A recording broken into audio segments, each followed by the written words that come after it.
In Investing 101 today, there are some money rules that you might want to break. Here's Fritz Goldman with more. Joining us again today is Jack Taboda, who is a financial and retirement planning professional with Taboda & Associates. Thanks for coming in. Fritz, thanks for having us. So, you deal with a lot of rules when you're talking to people, formulas, for example, of how they should retire, how they can maximize their investments and so on.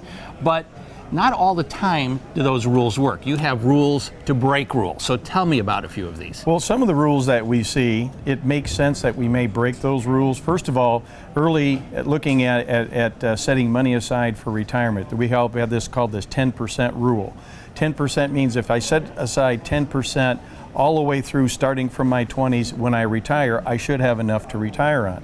However, what happens when you start to have families, you buy homes, you go on vacation, you put the kids through school, you buy cars, you then don't start saving those dollars until the 40s and the 50s, and so that percentage rule should be broken. You should be setting more aside.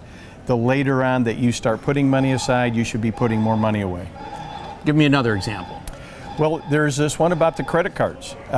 Should we use credit cards? I think credit cards make a great financial tool if you're paying those credit cards off each and every month. However, if you're using credit cards to get by on a monthly basis, we're gonna go with that rule and say credit cards are not good. So credit cards can be useful, but be careful on what you're using those credit cards for. And one more. How about paying off the mortgage?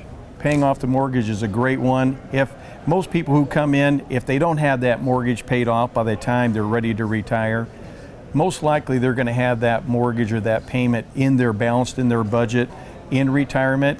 So paying off that mortgage, if you have it paid off in your 50s, that's great.